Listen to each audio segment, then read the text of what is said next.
સર્વને મારા જય શ્રી કૃષ્ણ. સ્વાગત છે તમારા બધાનું મારા આજના એક નવા વિડીયોમાં. આજે 1 મે એટલે કે ગુજરાતનો સ્થાપના દિવસ. આજે આપણે વાત કરીશું 1 મે ના ઇતિહાસની. મહાગુજરાત આંદોલનના પ્રતાપે બૃહદ મુંબઈ રાજ્યના 2 ભાગલા પડ્યા અને ગુજરાત રાજ્ય અસ્તિત્વમાં આવ્યા. તેની સાથે જ મરાઠી ભાષી મહારાષ્ટ્ર રાજ્ય અસ્તિત્વમાં આવ્યું હતું. આમ આજે મહારાષ્ટ્ર સ્થાપના દિવસ પણ છે. દુનિયામાં શ્રમિકો અને મજૂરો અને કામદારોની મહેનતનું સન્માન અને તેમના અધિકારો પ્રત્યે જાગૃતિ ફેલાવવા માટે દર વર્ષે 1 મેના રોજ આંતરરાષ્ટ્રીય મજૂર દિવસની પણ ઉજવણી કરવામાં આવે છે. આમ આજરોજ ગુજરાત સ્થાપના દિવસની સાથોસાથ શ્રમિકોને પ્રોત્સાહન મળે તે માટે પણ 1 મે ઉજવણી કરવામાં આવે છે. આજરોજ આપણે ગુજરાત સ્થાપના દિવસના ઇતિહાસ વિશેની વાતો સાંભળીશું. તો ભારત આઝાદ થયું તેની સાથે સાથે ગુજરાત અલગ રાજ્ય ન હતું. ભારત દેશની સ્વતંત્રતા અને ભાગલા પછી ઈસવીસન 1947ના વર્ષમાં ભારત સરકારે પશ્ચિમ ભાગમાં રજવાડાઓને ભેગા કરી 3 રાજ્યોની રચના કરી. આ રાજ્યો સૌરાષ્ટ્ર, કચ્છ અને મુંબઈ હતા. ઈસવીસન 1956ના વર્ષમાં મુંબઈ રાજ્યનો વિસ્તાર કરી અને કચ્છ, સૌરાષ્ટ્ર અને હૈદરાબાદ તથા મધ્યપ્રદેશના કેટલાક ભાગો એમાં ઉમેરવામાં આવ્યા.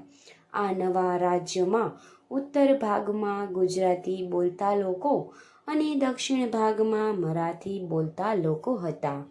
અલગ ગુજરાત લેવા માટે તે વખતમાં ઇન્દુલાલ યાજ્ઞિકની આગેવાનીમાં લડત ચલાવવામાં આવી હતી. કેટલાક દેખાવો અને મરાઠી રાજ્યની માંગ પછી 1 મે 1960ના રોજ મુંબઈ રાજ્યના 2 ભાગલા મહારાષ્ટ્ર અને ગુજરાત તરીકે કરવામાં આવ્યા. આઝાદી પૂર્વે આજનું ગુજરાત 3 અલગ પ્રદેશથી ઓળખાતું હતું: કચ્છ, કાઠિયાવાડ અને ગુજરાત.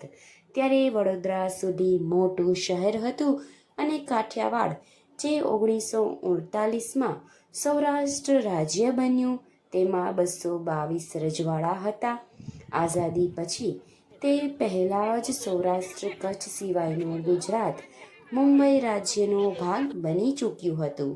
ત્યારબાદ દેશના વડાપ્રધાન જવાહરલાલ નહેરુએ દેશની આર્થિક રાજધાની કરવા માટે એક અલગ સંઘ પ્રદેશ બનાવવાનું વચન પૂરું પાડ્યું હતું. ગુજરાત ભારત દેશનું ઔદ્યોગિકૃત રાજ્ય છે. ભારતના પશ્ચિમ છેડે આવેલું ગુજરાત પશ્ચિમે અરબી સમુદ્ર, ઉત્તરમાં સિંધ, ઉત્તર અને ઉત્તર પૂર્વે રાજ્ય, પૂર્વે મધ્યપ્રદેશ અને દક્ષિણે મહારાષ્ટ્ર રાજ્ય તથા દીવ, દમણ અને દાદર નગર હવેલીના કેન્દ્રશાસિત પ્રદેશોથી ઘેરાયેલું છે. ગુજરાત રાજ્યનું નામ ગુજ્જર પરથી પડેલ છે, જેમાં ઈસવીસન 700 અને 800 દરમિયાન અહીં રાજ કર્યું હતું. ગુજરાત રાજ્યની સ્થાપના 1 મે 1960ના રોજ બૃહદ મુંબઈ રાજ્યમાંથી જ્યાં ગુજરાતી બોલતી હોય તેવા વિસ્તારો અલગ પાડવામાં આવ્યા હતા. આ રાજ્ય સિંધુ ખીણ સંસ્કૃતિના પુરાતત્વ અવશેષોની પ્રમુખ જગ્યાઓ ધરાવે છે, જેમ કે લોથલ અને ધોળાવીરા. લોથલ દુનિયાનું સૌથી પ્રથમ બંદર હતું એવું માનવામાં આવે છે.